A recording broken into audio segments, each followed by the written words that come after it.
But to step back just for a moment, Jesse grew up in Prescott, Ontario. He said small southeastern town at lunch, so he may have been first introduced to performing music, apparently, when he was 8 years old and his grandfather gave him a set of bagpipes and some lessons. But he said that he discovered his real love for music in high school when he sang with various choral groups. Bass, I think. He subsequently studied music seriously at Harvard after what he is quoted as having called a scary switch from math, earning his bachelor's degree at Harvard while traveling abroad with Harvard's a cappella singing group. That's a great title, the Din and Tonics. He discovered Cambridge University's renowned King's College Choir, an elite group for which he successfully auditioned and to become a choral scholar. And I think that sounded like, from what you were saying at lunch, it sounded like a very active life just as a choral scholar at Cambridge. But at the same time, he earned MPhil and PhD degrees there in medieval history. Okay, so as noted in the announcement for today's lecture and what we said so far, Dr. Billett is not only an academic, but an experienced performer, having sung and recorded sacred music with a number of professional ensembles. For example, here, the Toronto Consort in Toronto. He currently serves as assistant cantor and bass section lead in the choir of St. Bartholomew's Anglican Church in Regent Park, Toronto. So perhaps today's lecture, The Lost Chants of Anglo-Saxon England, will include some live illustrations. Professor Billett.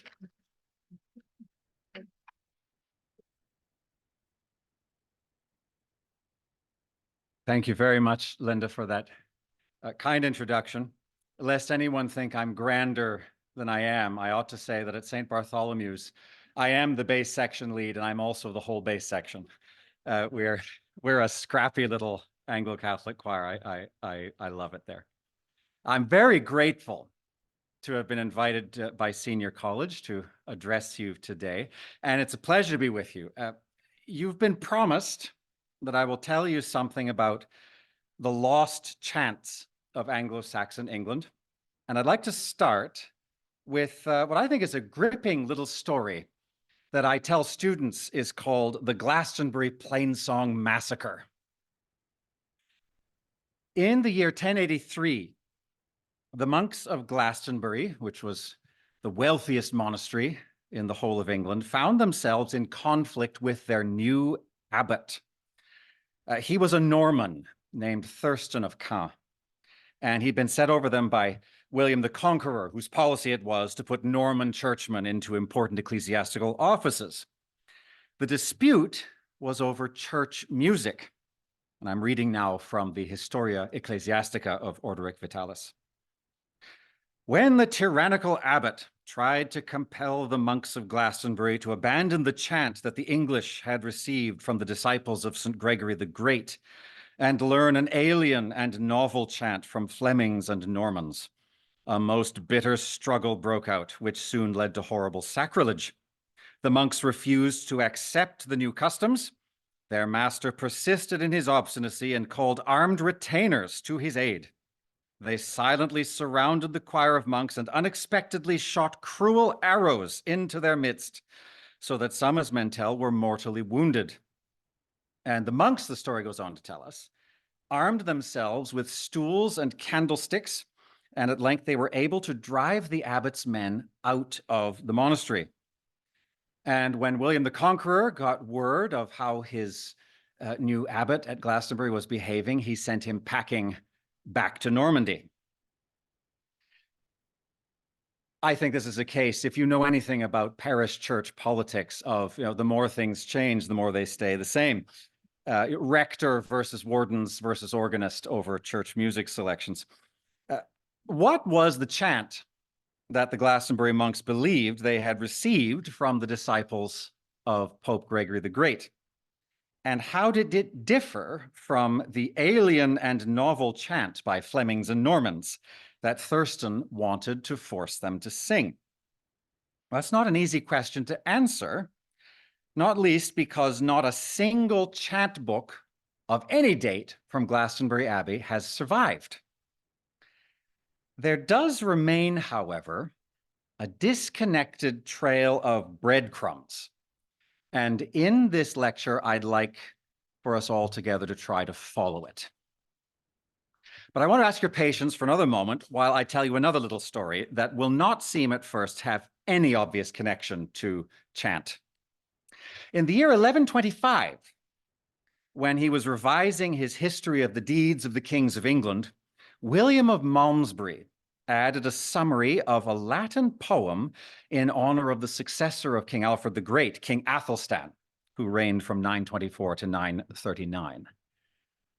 There's Athelstan presenting a book to St. Cuthbert. St. Cuthbert was dead, but Athelstan was alive, and he was giving it to Cuthbert's community. William says that he found this poem in a certain extremely old volume. Now, that book has disappeared, but from what William tells us, the poem must have been written in the 940s, when Athelstan's reign was still fresh in public memory. One of the vignettes in the poem recorded how in the year 926, a certain Hugh, Duke of the Franks, sought King Athelstan's sister's hand in marriage, sending with his ambassadors to offer his proposal a dazzling collection of gifts. And one of these gifts, we read, was nothing short of the lance of Charles the Great, Charlemagne.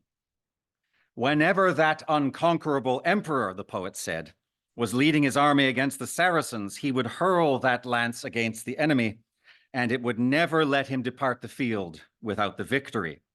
It was said, the poet continued, to be the same spear that was driven by the centurion into the side of the Lord, causing the wound that opened paradise for wretched mortals. So this is the spear of the Roman soldier Longinus in relic lore. Well, it was an unmistakable bit of flattery to send such a gift. Athelstan was being identified as the one man living who was worthy to hold the lance of Charlemagne, who a little over a century earlier had ruled a pan-European empire, which was now crumbled into lots of little squabbling princely states. So I ask you to keep Charlemagne's spear in the back of your mind as we turn now to the story of the lost chants of Anglo-Saxon England. There are, of course, many, many, many chants that come from the medieval musical tradition. And I'm particularly interested in one substantial segment of them. They are the chants that are sung at the daily offices. You've heard of Vespers or Compline, things like that, gathered in a big book called the Antiphonor. And so if I'm going to tell you about those chants, I have to tell you what is an antiphonor. Well, Antiphonor is a book containing chants for the divine office. As you've heard, I wrote a whole book about this, but I'll give you the potted summary.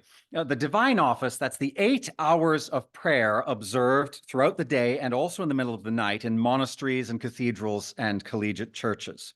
It's nocturnes, lauds, prime, terce, sext, none, vespers, and compline. All the public services apart from the Mass.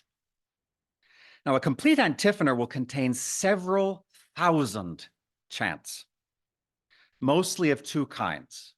There are chants called antiphons, which are short chants, usually pretty short, that are sung before and after the singing of a psalm or a canticle. And then there are chants called responsories, which are slightly longer, more complex chants. They have a refrain that's sung by the choir, a fancy verse sung by a soloist, and then part of the refrain gets sung again by the whole choir. And those chants are sung mainly after readings, and especially the long, fancy ones in the office of nocturnes, sung in the middle of the night, the longest, most complicated service, after lessons that were read from the Bible, from the early church fathers, from the lives of the saints. Now, the Faculty of Divinity at Trinity College, where I am fortunate to be employed, was founded to train people for ordained ministry in the Anglican tradition. And part of my job is to teach the Anglican tradition of liturgy or public worship. And as a historian of the office chants of the Middle Ages, I have to acknowledge that there's a certain irony in this. When the Anglican liturgy first came on the scene in 1549, oh dear, I was supposed to be showing you pictures. Or rather, I wasn't, because those pictures go with something I'm going to say in a minute. There we are. This is the picture that goes with what I'm about to say. When the first Book of Common Prayer was published in 1549, the preface lamented that the godly and decent order of liturgy established by the ancient fathers had been these many years past altered, broken, and neglected. The neglect resulted because the ordered reading of Scripture had been disturbed and impaired by the insertion of extraneous texts, including a lot of chants.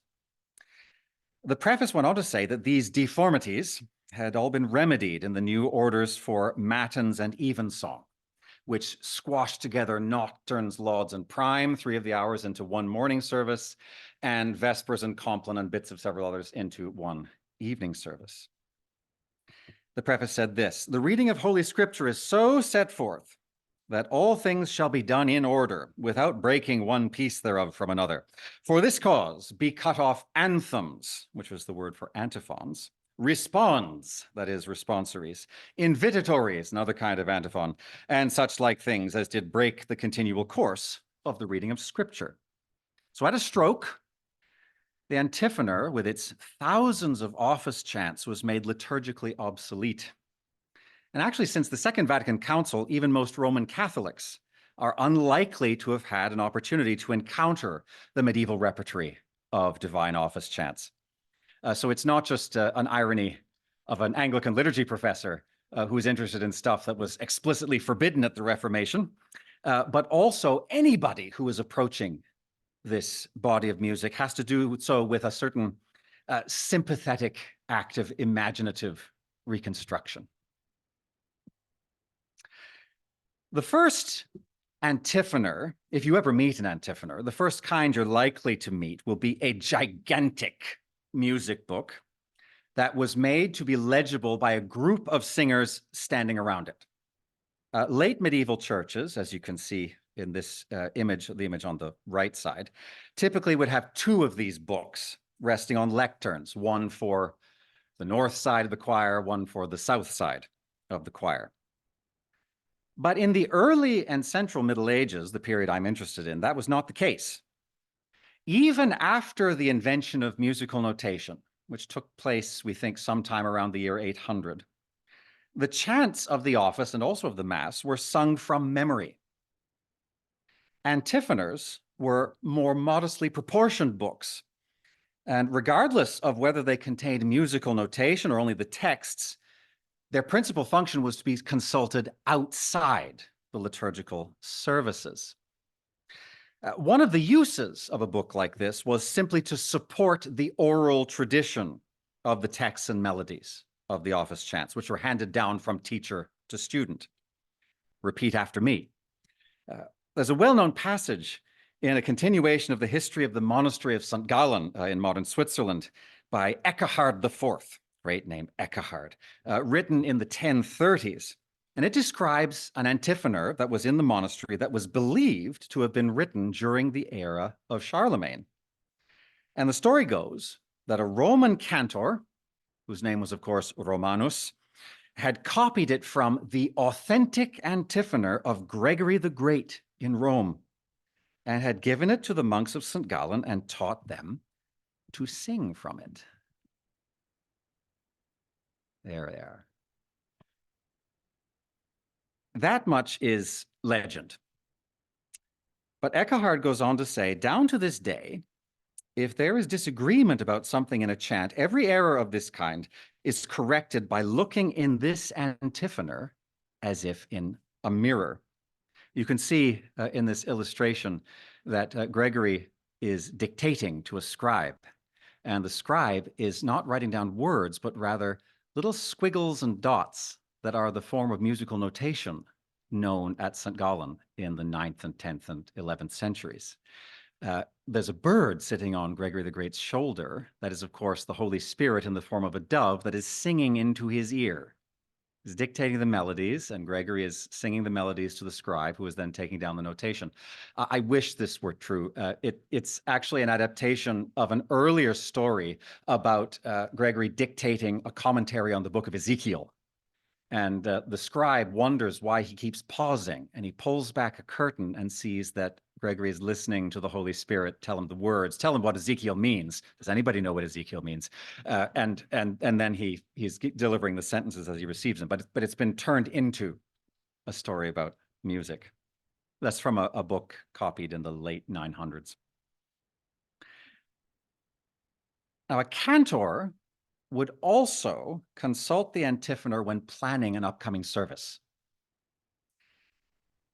He would post in the sacristy a wax tablet, no photocopied leaflets in those days, a wax tablet inscribed with the first few words of every chant and psalm and reading and hymn and prayer that had to be recited, perhaps adding the name of the person who was assigned to recite or sing. And then the full text of that little list had to be sought in various books: the chants and the antiphonor, the psalms and the psalter, the hymns and the hymnal, prayers in a sacramentary or a book called a collectar, readings in the Bible, a book called a homiliary, or in books of the lives of the saints. Now, this daily list of incipits allowed the cantor to show in order where every text would occur in the service, which you couldn't learn from the separate books. The name for this kind of list is kind of funny. They called it the short thing. The short thing, in Latin, a breve. A breve. And the plural of the short things is brevia.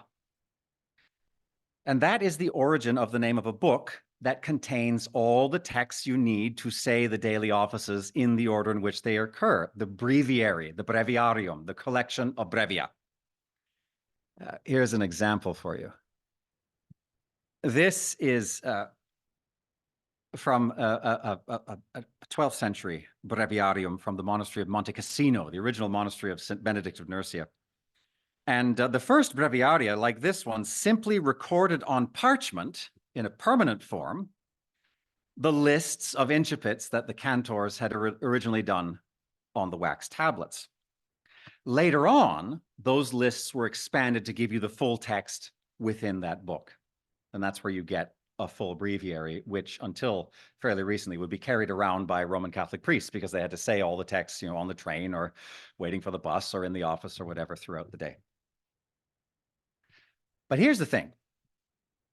Every cathedral and monastery and major church had its own way of filling out the list of incipits. So you might have your antiphonor, but how you said the chants got sung, what order they went in, that varied according to what chants you knew and which ones you thought went best together on a particular day. So that each monastery would have its own way of doing it. And later on, when the new religious orders emerge, they would have their own ways of doing it as well. You have someone say, no, I think it should be like this. And then they publish an order and general chapter meets and says, yes, I'll do this on pain of excommunication or whatever. Here is a really lovely illustration of how this could go. This is from a book of hours, actually, but it shows 4 religious, so members of different religious orders.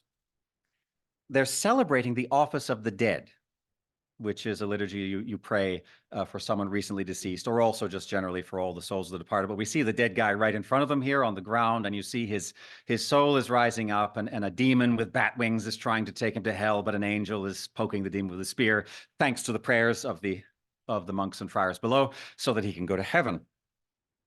And you can tell from what they're wearing. There's a Dominican who's in a black cloak with a white cassock or habit, and then there's a Carmelite in the white cloak with the black scapular underneath, and there's a Benedictine dressed all in black, and then there is a Franciscan in gray friars, as they would be called in England.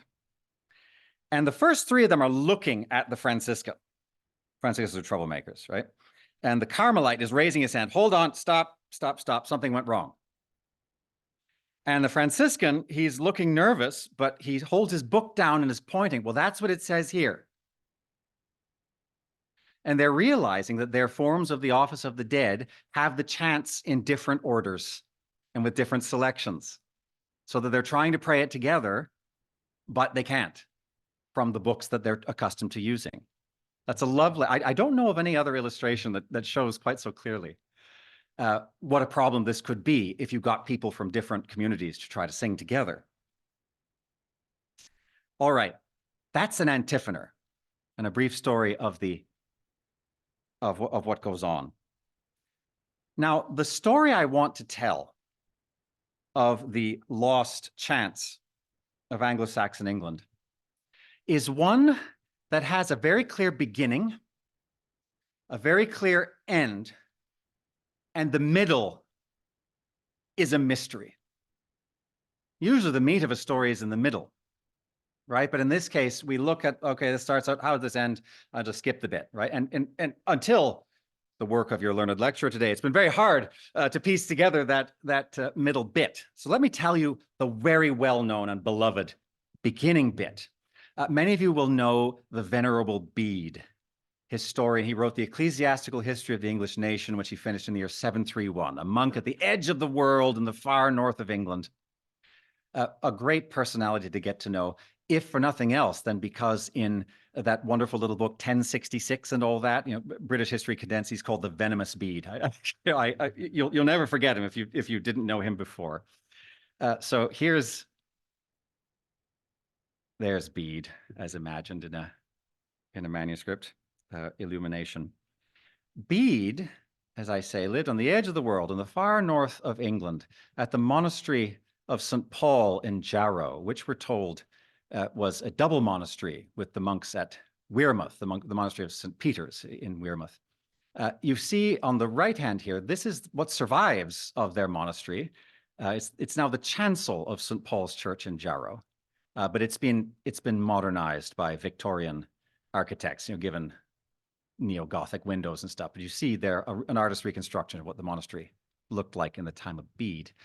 It's a fantastic place to be. An archaeologist, Rosemary Cramp, who's now deceased, gave some of us a tour up there years ago, and she took us into the chancel. She said, "This is the holy place. We know that Bede was here." You can see what the windows were like in that original Anglo-Saxon portion. And here, this is the dedication stone from 675 that was put there by Abbot Cholfrith. It's still there. Bede was a singer, and he's interested in music. In his historical works, we learn about a lot of singers. We hear about the singers who came with the missionaries sent by Pope Gregory the Great in 597, who set up the Roman mission in Canterbury, or what would become Canterbury. We also hear about singers who came from Kent into the north of England. There was a fellow called Mabon who went and lectured up there in singing for 12 years, which is about how long it took, by the way, to learn the whole chant repertory by heart before musical notation was invented. We also hear about how his own abbot recruited from Rome a fellow called John the Arch-Cantor. It's a title that Bede seems to have invented. John was actually sent to check to make sure that the English were not falling into heresy on the point of whether Christ had only one will or two wills. But he also was the boss singer in St. Peter's Church at the Vatican. And so he agreed to do a tour of music lessons in the north of England. And Bede says that people came from far and wide to listen direct from a Roman singer how the chants were supposed to go. There's a story that Bede does not tell, however, because it's about him. And therefore, it comes up in a different story. This is a biography of his abbot Cholfrith that was ripped off from a biography that Bede had written by someone who thought we need to change some of the details because he left out some of the things that we need to establish about how things really went. But they also included this little bit that Bede had not written. A sudden outbreak of plague struck Britain and devastated it far and wide. In the monastery which Cholfrith ruled, all those who could read or preach or were able to sing the antiphons and responsories were carried off by the plague, except the abbot himself and one small boy.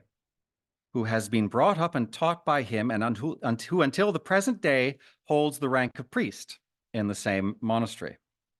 The abbot was very sorrowful and ordered that the whole Psalter, except at lauds and vespers, should be recited without antiphons. But when this was done for the space of only 1 week, with many tears and laments, he felt unable to bear it any longer, so he decided that the psalms with antiphons should be resumed as before. With everyone trying their best, he completed this by himself with the help of the boy mentioned above, with no small labor, until he trained sufficient companions in the work of God, or else obtained them from elsewhere. So Bede was given to this monastery when he was 7 years old, probably around the year 680. And he may have been around when John the Archcantor was there, or at least would know people who had learned from John the Archcantor. And he had a knack for music, and he could remember it all. And so he was able to help the abbot. Just the two of them knew all the chants for the year. And so they were the ones on duty day in and day out throughout the day to get through that repertory. It captures the imagination. And you see now that the monks at Glastonbury reading their Bede would know our chant came from Rome with the disciples of Pope Gregory the Great and was saved all the way through the tough times, even a plague like this. But was what they're singing the same stuff that we would call Gregorian chant today? Probably not. Now, there's no way really to know. We don't have any complete chant books that survive at all from that period, and music notation had not been invented yet, so there's no way we could check anyway. We do, however, have one little book that was written by a later Anglo-Saxon figure, Alcuin of York, who goes to become the chief advisor of Charlemagne in Francia. Alcuin wrote a book called De Laude Dei concerning the praise of God, and he quoted different praise texts from the Bible, from the writings of early church theologians, and then he starts quoting from the Antiphoner. There's a section headed De Antiphonario, stuff out of the Antiphoner, and it's the Antiphoner that was in use at the church in York, where he was a deacon. And we have 2 later copies that survive of this. And we can go through and look, yes, some of those texts, no music, some of those texts really do look like some of the chants we know today. Other ones absolutely do not. A very eclectic mix. And so we can't with any confidence say we know that the chants Bede was singing sound like the chants we know from later in the Middle Ages. One probable reason for that, as I always tell my students, you never know when the Vikings are going to turn up. We find references in all sorts of legal documents starting in the late 700s, references to the Northmen. And things like, I donate my land to the church of such and such until the end of time, or for as long as Christianity survives in this island, because of the predations of the Vikings. And eventually the Northmen do come in, and they never actually leave. The whole northeast of England, you'll find all those place names with bees, or like in James Herriot's All Creatures Great and Small, the fictional town of Darrowby, right? All these places with a BY ending are Viking settlements. We learn about this from King Alfred, the one who rescues England, at least according to the popular story, from becoming totally overrun by the Vikings, including the lovely story of him hiding in the fenlands and getting scolded by a woman for burning her cakes that are cooking by the fire. That's the only story anybody knows, and it's late and apocryphal, but I love it.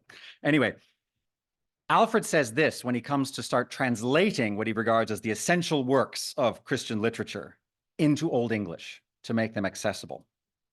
He says, very often it has come to my mind what men of learning there were formerly throughout England, both in religious and secular orders, and how there were happy times throughout England, and also how eager were the religious orders, both in teaching and in learning, as well as in all the holy services, which it was their duty to perform for God.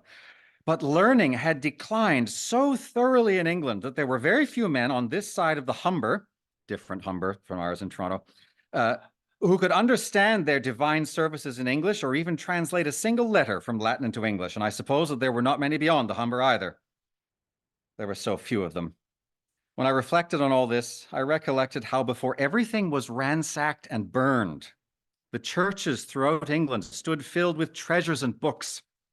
Similarly, there was a great multitude of those serving God, and they derived very little benefit from those books because they could understand nothing of them, since they were not written in their own language. It sounds a bit like the preface to the Book of Common Prayer, actually. We have to change the liturgy. Well, that's the end of the beginning of our story. This beautiful, well-remembered, beloved story of the music that comes with the Roman missionaries and was learned by heart by people like Bede. And it ends with the disruptions caused by the Viking depredations, and it would seem even before the Vikings, by a certain slippage in education. We have to leapfrog over now to the end of the story. The concluding portion of this story begins in the second half of the 10th century. So from the end of the 8th into the second half of the 10th, with a movement that's known as the English monastic revival or the Benedictine reform.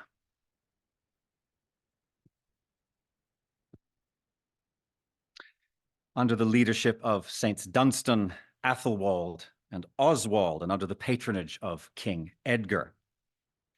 The beginning of the movement is conventionally dated from Dunstan's appointment as abbot of Glastonbury around the year 940. And its most significant milestone was the promulgation of the document I'm showing you here, the Regularis Concordia, the Council of Winchester, in a year we don't know, sometime around 970. The movement was grounded canonically and intellectually in texts that had been produced as part of monastic reforms in the Frankish kingdoms a century earlier under the son of Charlemagne, Louis the Pious, which had identified the rule of St. Benedict as the mandatory standard of monastic life and had proposed supplementary customs for universal observance. The slogan was una regula, una consuetudo, one rule, one set of customs. The same text had already been rediscovered on the continent in the first half of the 10th century, and the English monastic leaders were aware of practices at several reformed monasteries on the continent. The Regularis Concordia explicitly mentions the Abbey of St. Peter in Ghent, the Abbey of St. Benedict in Burgundy, which was claimed to possess the body, of St. Benedict, stolen out of Italy. And a couple of other places are alluded to but not named. And when we look at surviving chant books, and here we do start to get some evidence. When we look at the surviving chant books, and mostly their fragments, we quickly identify that it wasn't St. Peter's Ghent or St. Benedict's in Fleury that were really influential. It's instead a monastery that's never mentioned in the official texts. It's in fact only mentioned in a later historical source. This is St. Peter's Abbey in Corbie in the north of France. So I want to illustrate this with an example. One of the most substantial fragments to survive from an Anglo-Saxon antiphonor, one of these smaller books, you remember, consulted by the cantor to plan services, is a set of 6 leaves that now lives at Trinity College Dublin, where it's shelved as manuscript 370A. Now, I can't tell you anything more about the date or origin of this than that it was written somewhere in England in the second half of the 11th century. And it survived originally, it's now detached. It survived as the front and rear end leaves of a 13th or 14th century book from Croyland Abbey in the south of Lincolnshire. There's a spurious charter that, spurious by which I mean somebody faked it, that relates that monastery had been founded in 948 by someone called Thurketel, who had left the service of King Eardred to become the first abbot. And the charter says that it's documenting King Edgar's confirmation of the monastery's lands in the year 966, with Thurketel still in the post of abbot, a very, very long-lived abbot. Now, the little attention that this fragment has attracted has mostly been directed towards its liturgical office, which it contains for the Feast of St. Guthlac. I love the Anglo-Saxon saint names. The Feast of St. Guthlac on April 11th. Guthlac was one of the patron saints of Croyland Abbey. Before his death in 714, he had lived as a hermit on the site of what would become the monastery, which at that time was an island surrounded by swamp, like much of the northeast of England. They call them the fens, but we would have to say it's a bog. But the antiphonor's place in the wider repertorial tradition is actually better represented by the ordinary stuff, not this special stuff. And that doesn't attract as much attention. Immediately after the Guthlac office, we find the proper chants of Septuagesima, which is the third Sunday before Lent, right? Lent is Quadragesima, Sunday before that Quinquagesima, Sunday before that Sexagesima, third Sunday before Septuagesima, 70th day. And in this spot, in this manuscript fragment, as in many antiphoners, we find abundant use of the word Alleluia. They sing it and sing it and sing it because you're not allowed to sing it then again until Easter. I shouldn't even be saying it now. At St. Bartholomew's, when we're rehearsing music for Easter Day during Lent, we don't say the A word. It works perfectly if you sing the syllables eggs and bacon underneath the notes. So you can't eat it, but you can say it, right, in Lent. I will say Alleluia just to avoid confusion here. Now, the chants for Septuagesima in Trinity College Dublin 370A line up exactly with what we find in a manuscript that's known as the Antiphoner of Montrenault, which is held in a private collection. Nobody knows who owns it. And before it was bought at auction, it was photographed by the monks of Solesmes, who published a facsimile volume. So that's the only access we have to it now. It was written in the 10th century, either at the monastery of Corbie or copied from a book from Corbie. It represents the Corbie chant tradition. Now, in both of these manuscripts, the first chant for Septuagesima is the Vespers responsory Cantate Domino, circled for you there, followed by the cue for the versicle and response Mane apud nos,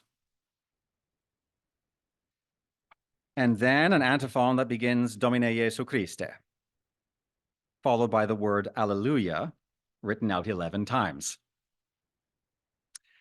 Now, the likeness between these two manuscripts doesn't end with the texts and their arrangement, because both books also include pneumatic notation, squiggles and dots, of the melodies of the chants. The musical scripts are a little bit different, right? Different sort of style of writing. One of them is what we call insular, an Anglo-Saxon style. That means just from an island, insular. And the other one is Northern French. But they record exactly the same melodic outline, the same up and downs. Now, you may have noticed, if you can see close enough, that the Montrenault manuscript doesn't actually give any notation over the words Domine Jesu Christe, whereas the Anglo-Saxon copy does. There's a reason for this. That's because the words Domine Jesu Christi weren't actually meant to be sung. They just warn the cantor that the repeated word Alleluia, Alleluia 11 times should be sung to the same melody as the antiphon used in other seasons of the year, Domine Jesu Christe. So it's saying it goes to this tune. Sing it to that. Now, I suppose most of you do know that chant from memory, so you wouldn't need me to explain what it is, but I have trouble with that sort of thing. So fortunately, we can look it up in a later book to find out what the melody is. And maybe you'll try to follow along there with the neumes up above, if you can see far enough. And I'll sing this to you, and you can check that they do, in fact, give you the same melody. Alleluia, alleluia, alleluia, alleluia, alleluia, alleluia, alleluia,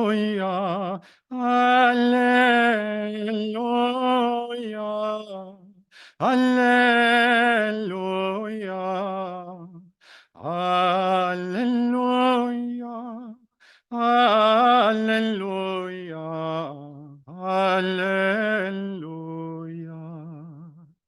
And then you sing the whole Magnificat canticle, my soul doth magnify the Lord, and then you sing the whole antiphon again when you're done. Now, the textual and melodic tradition of Corbie is found in a lot of surviving books of office chant from England, not just from the Anglo-Saxon period, but also later on. How did that happen? Where did that come from? Well, the clue is given to us in a 12th century history of the English Abbey of Abingdon in present-day Oxfordshire.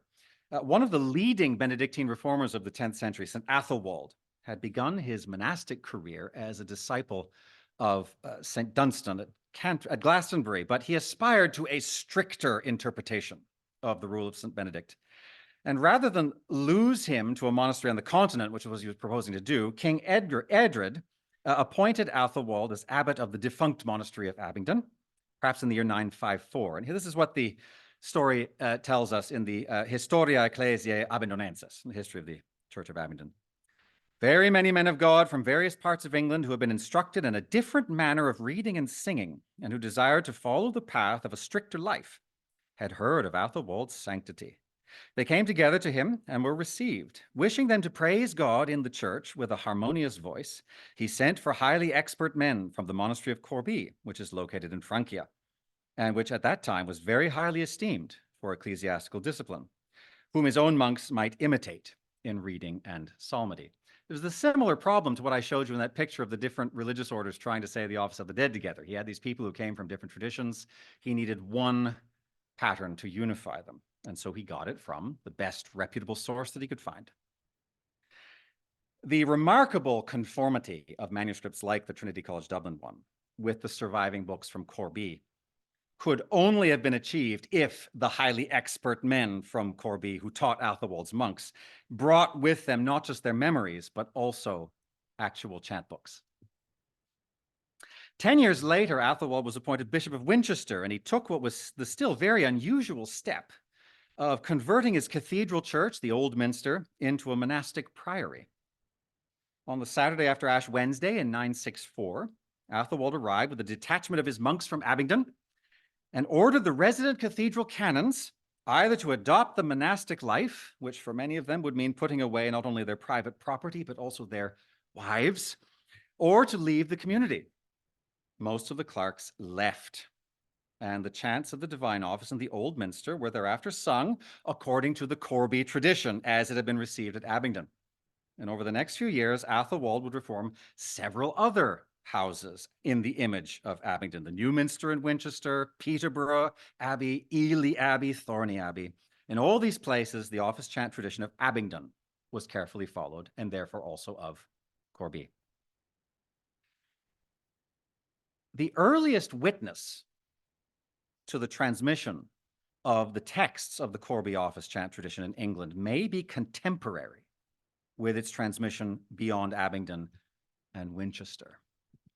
Folios 2 to 3 and 163 to 6 of this book from the British Library, Royal Manuscript 17C17. These are 6 leaves from a complete breviary with chants, readings, and prayers written in square minuscule in the second half of the 10th century. There's no notation, but the chant texts clearly depend on a Corbie or Abingdon antiphonor. We also have a fragment from a Neumed antiphonor of the 11th century that was probably written at Winchester. It survives in the library of Lincoln Cathedral today. The influence of this tradition reached beyond the houses directly affiliated with Athelwold. The houses that were founded or reformed by his friend St. Oswald seem also to have made early and exclusive use of Corbie chant. Those were Westbury-on-Trim, Ramsey, and Worcester, and later Evesham. Now, the disciples of Athelwold spread the tradition to Eynsham, St. Neots, and Chertsey, and eventually Christ Church, Canterbury itself, the cathedral, adopted the Corbie-Abingdon tradition, as is witnessed in a fragment from an antiphonor that was written there in the first quarter of the 11th century. This is from the British Library, and the same repertory is transmitted in a book I don't have a picture of. It's known as the Burnt Breviary of Canterbury. Perhaps the most striking survivals, though, of this Corbie-Abingdon repertory are found in a series of very scrappy fragments in Norwegian archives. I love this. This is a monument to the influence of Anglo-Saxon missionaries who were working in Scandinavia in the 11th century. Entirely natural when you consider that it's a Swedish king, Knut, who rules in England for a time.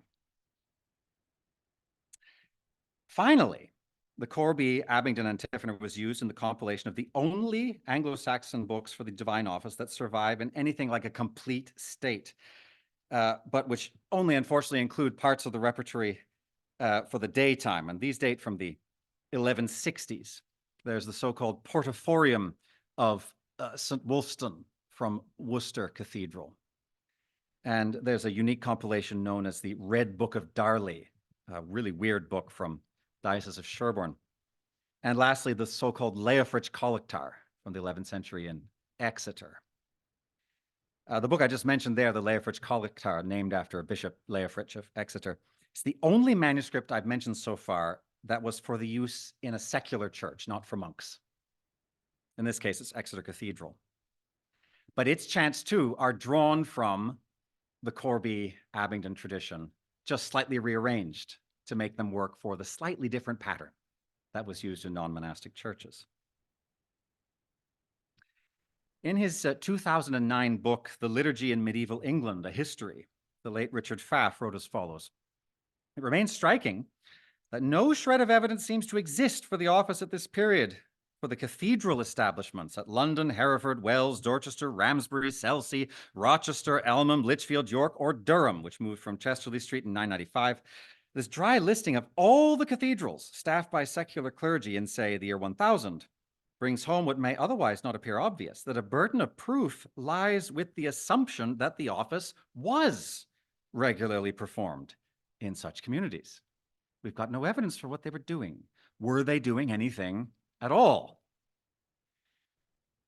Well, the next section of my lecture, we've reached now the end of the end. We had the end of the beginning, that was the end of the end. We now come to the beginning of the middle.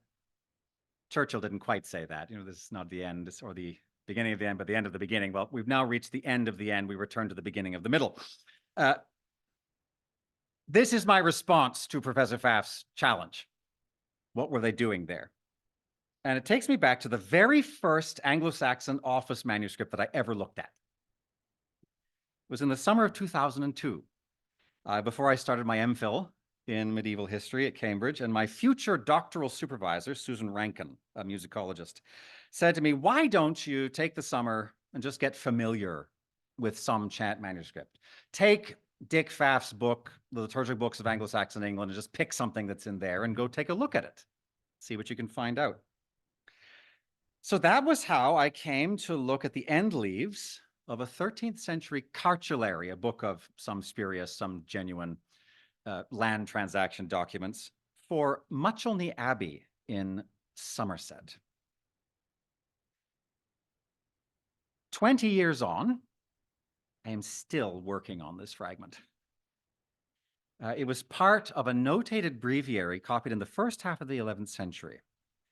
And like all the other sources I would later encounter, this one had been prepared for use in a monastery. It therefore took me some time to notice that the textual tradition was not that of Corby or Abingdon. And then still more time it took me to realize how important that little discovery was. In a 1982 article on the insular monastic antiphoners, the very great Benedictine scholar Don René Jean Esbert drew on a mountain of data from 800 manuscripts that he compiled for this big 6-volume work he did called the Corpus Antiphonalium Officii, the body of antiphoners for the office, to classify the later medieval antiphoners and breviaries from English monasteries into two families. He said two of them were clearly identified with the sources that I've been talking about, right? These were the ones from Corby. And the other one was only two manuscripts that seemed to be related to each other somehow, but in a way that he couldn't quantify. He called them vagantes, wanderers. One of these was a 13th century breviary of Mucholney Abbey in Somerset. I have to tell you, I had never had my heart beat so fast over a research project as I did on one day in the British Library when I asked them to bring me the 13th century Mucholney breviary, and I compared it with the fragment from the 11th century. and the order and selection of chants were identical. So what did this mean? It meant that the weird stuff that Esbert identified in this much-known breviary from the 13th century was at least as old as the early part of the 11th century. It was pre-Norman conquest. And everything we ever knew from that period was a Corby tradition, and this was not. The oddities dated back further than anybody thought. I was later disappointed to find that other parts of the 13th century book had in fact borrowed whole tranches from Corby and also from some of those terrible Norman chants that the Glastonbury monks objected to. It's an example of what the late David Chadd, a wonderful musicologist, said was successive occupation. You can imagine an archaeological dig. You know, we got down to this period, we got down to this period. You could see how the chant repertory showed different phases of historical influence. In fact, though, I eventually realized that the 11th century fragment itself reflected a process of successive occupation. It did contain several chants already in the early 11th century from the Corby-Abingdon repertory, and I began to suspect that somewhere behind this fragment, in the lost materials, there was an antiphonor ordered for the secular cursus, for a non-monastic church, that had been supplemented for use by monks and borrowed chants from one of Athelwold's monasteries. A slightly earlier survival seems to show this happening in real time. This is so cool. This is just 2 leaves in the Rawlinson manuscripts in the Bodleian Library in Oxford. Single bifolium from a really tiny little book. It was written at St. Augustine's Monastery in Canterbury, and the script is of the last quarter of the 10th century. These 2 leaves seem once to have been part of a much larger collection that gave lists of office chants ordered for the liturgical year, a bit like a collection of the old brevia. Just the first few words of each. But on one of the pages, there are several chants. These are the fancy longer chants, responsories for nocturnes, are written out in full.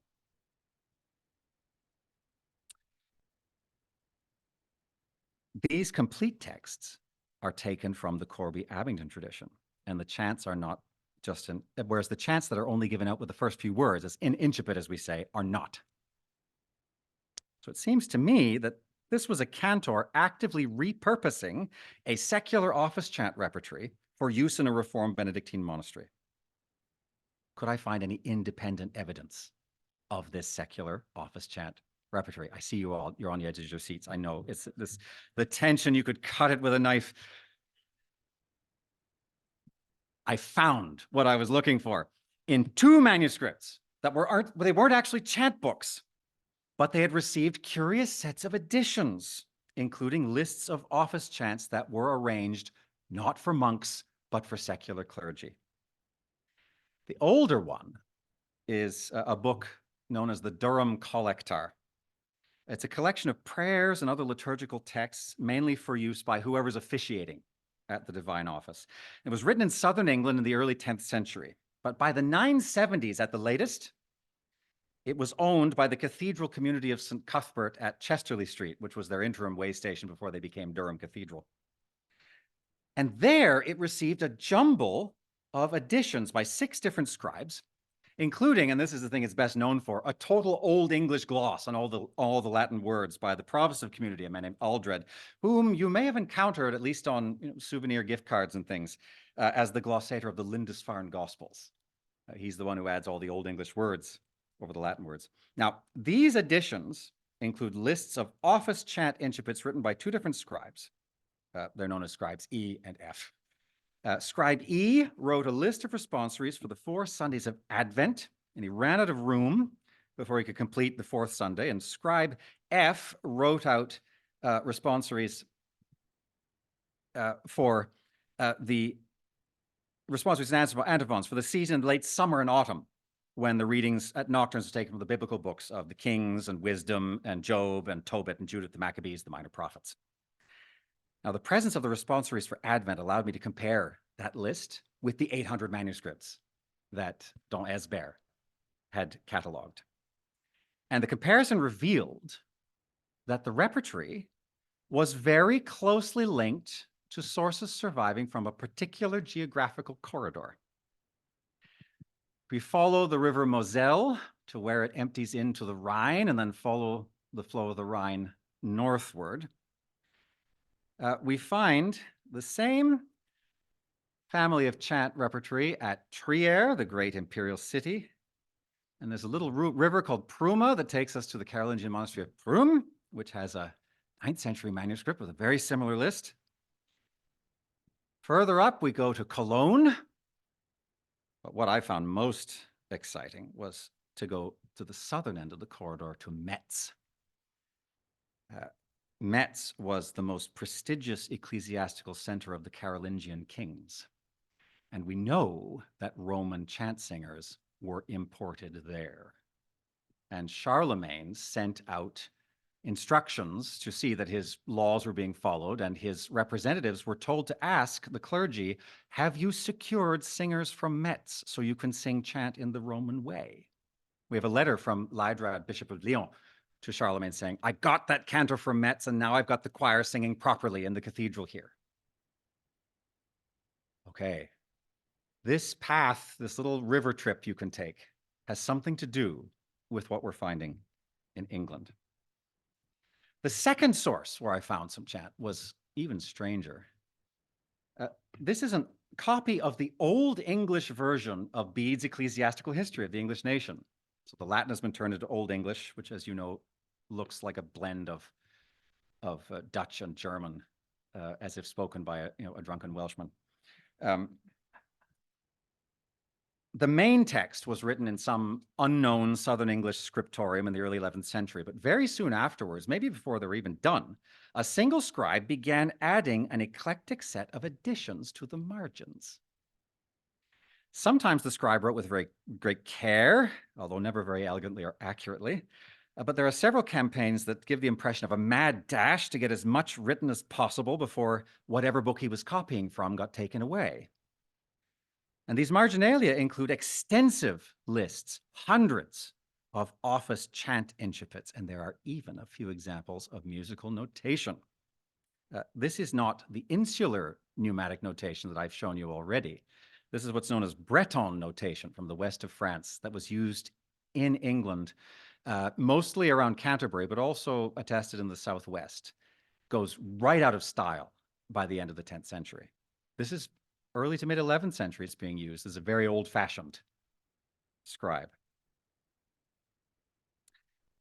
There are office chants for the period from the first Sunday in Advent to December 27th, from Pentecost in the spring to June 30th, the biblical histories, September to November, and the Feast of St. Martin on November 11th. There's a lot of overlap with that set of editions in the Durham book, the Durham Collector.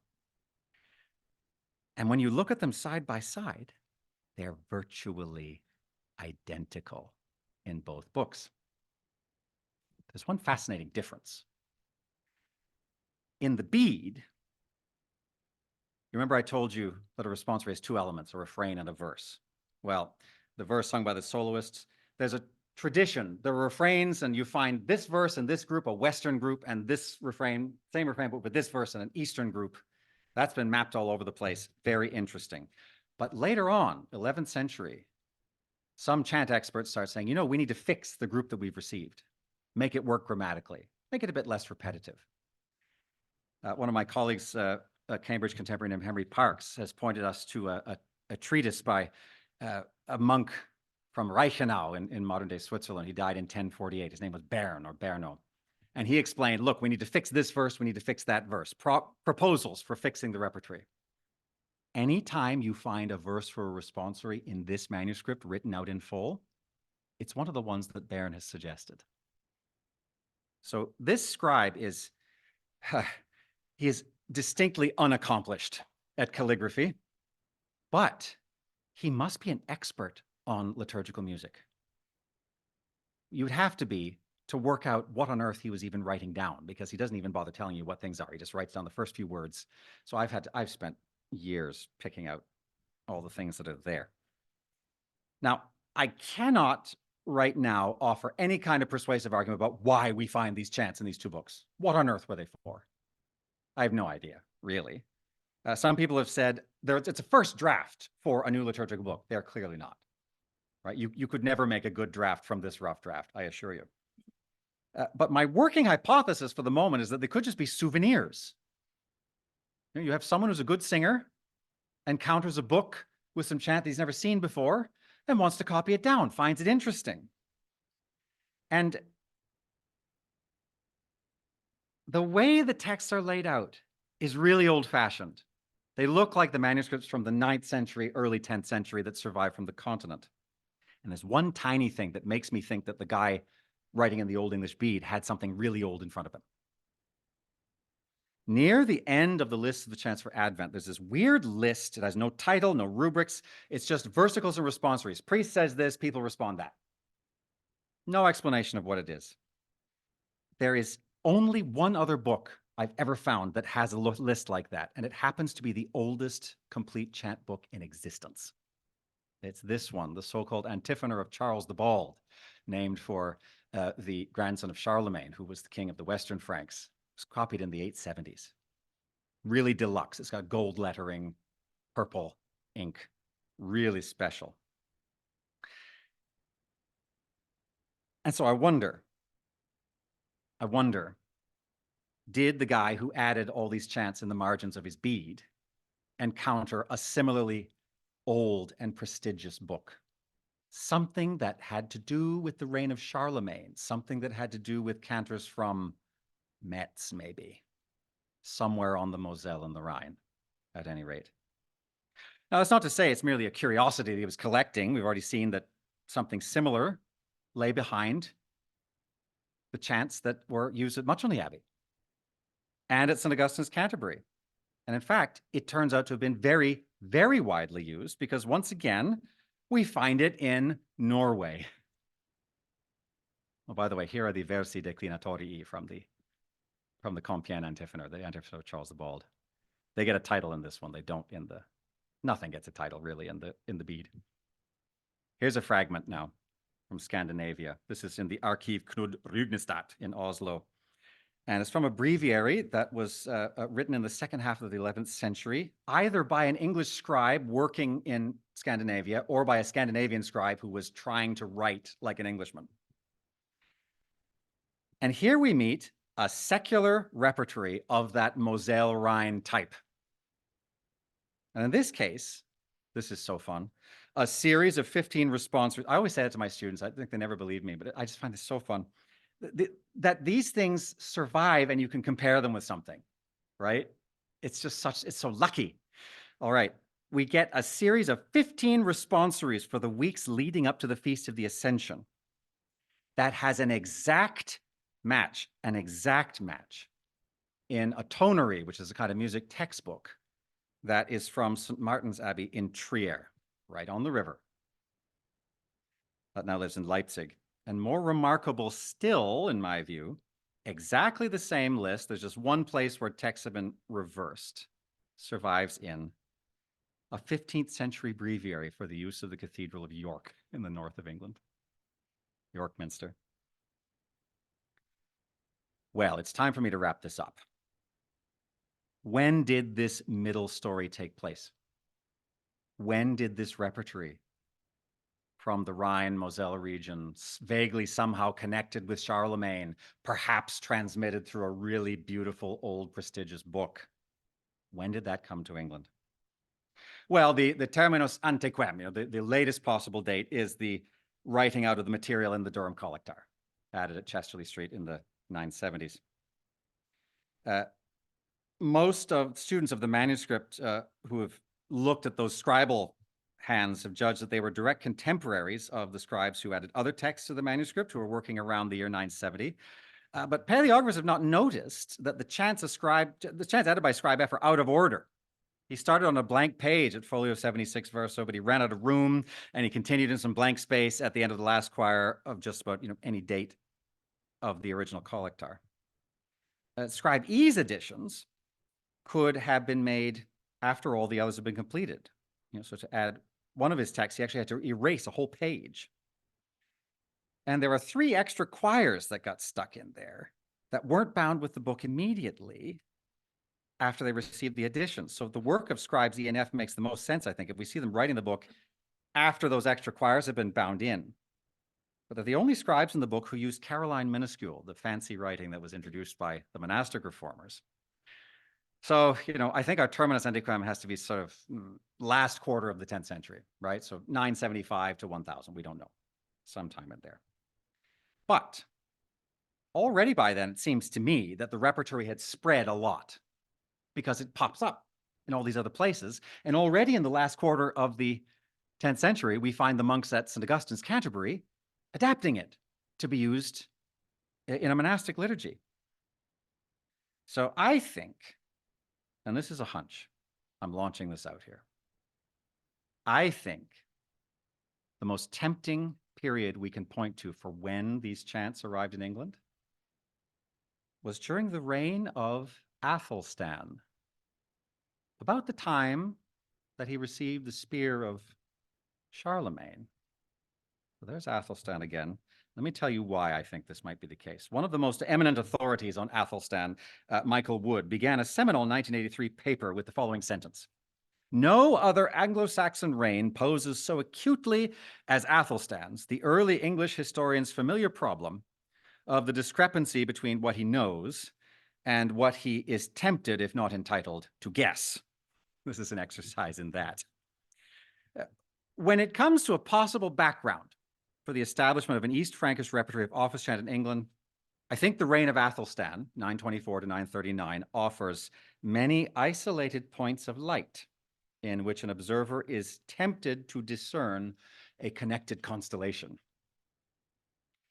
Athelstan's contacts with the East Frankish kingdom are well documented. He gave his sisters in marriage to Frankish magnates, and they recognized in the House of Wessex a royal pedigree that could remedy their diminishing claims to Carolingian blood. So in 929, Athelstan gave his sister Edith in marriage to the future Emperor Otto I. And writing several decades later, Liutprand of Cremona, who's this fantastic gossip, and also Hroswitha of Gandersheim, whom we put on Latin tests because she's one of the few women Latin writers that we've got from the early medieval period. So she's very well known by students at the Center for Medieval Studies. Both of them candidly attest that it was Otto, not Athelstan's sister, who had married up. In the same year that Edith departed for the Saxon court, Athelstan dispatched an embassy to visit, it says, all the churches of Germany, led by one of his closest advisors, Coenwald, the Bishop of Worcester. And Coenwald entered his names and the names of Athelstan and other English personalities in the confraternity books of the Swiss monasteries of St. Gallen and Reichenau, which were both important centers for ecclesiastical music in the 10th century. The marriage of Edith to Otto was solemnized at Quedlinburg, whose office chant repertory happens to survive in a notated antiphonor, written in the early 11th century, and other points of contact are attested with the important Frankish centers of, where have you heard these names recently? Cologne, Trier, Prüm, and Metz, which all figure largely in the liturgical chant story of this period. And you may remember we just plotted them all along a map. We may well imagine that these moments of diplomatic contact also included moments of musical contact and gifts not only of relics and treasures, but also of chant books. But the transplantation of a complete East Frankish chant repertory would be impossible without the presence of Frankish cantors in England. You still couldn't read the music off the page. You had to learn it from your teacher. Now, I haven't been able to identify any likely candidates among the lists of names from Anglo-Saxon England, but charters, these diplomas, and other documents from Athelstan's reign mention clerics with German names in connection with several important churches. We got a charter dated 931. It's probably a forgery, but that doesn't affect the point. That Athelstan is said to grant lands to the monks which dwell in the Church of St. Mary at Abingdon and to their priest, who has the German name Gottschalk. A German cleric at Christ Church, Canterbury, wrote a poem in praise of Athelstan. In 933, we find 4 Germans in the community of the new Minster at Winchester. And most important, the Bishop of London, Theodred, appointed by Athelstan probably in 926, the year he got the Spear of Charlemagne, not only had a German name, but surrounded himself with clerics with German names. In his will, Theodred left money explicitly to the monastery of Glastonbury and the Archbishop of Canterbury. And I can't help but mention that Glastonbury and Canterbury seem to have been among the English churches where this East Frankish office chant repertory was not displaced by the Corby repertory introduced by Athelwold.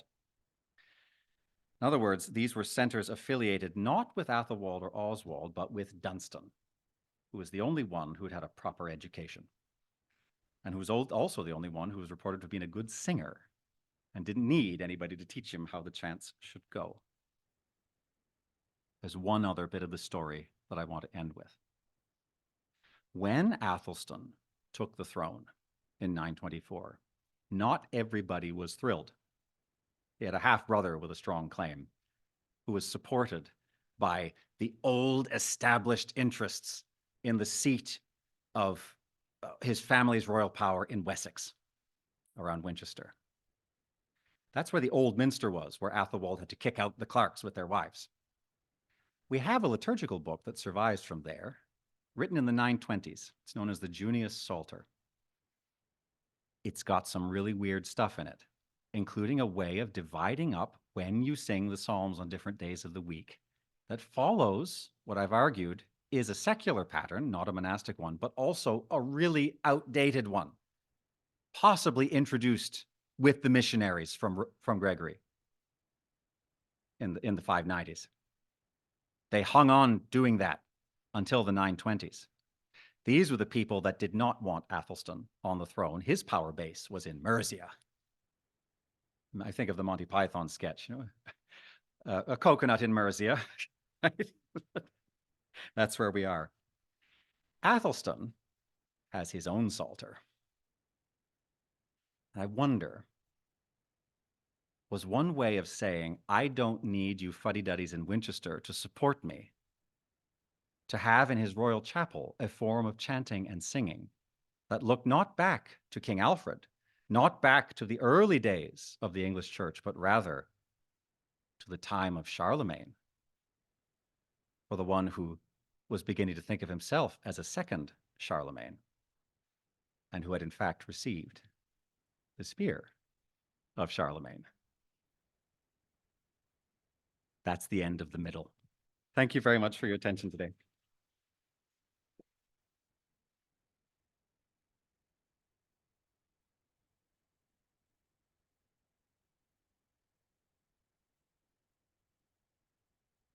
Well, thank you.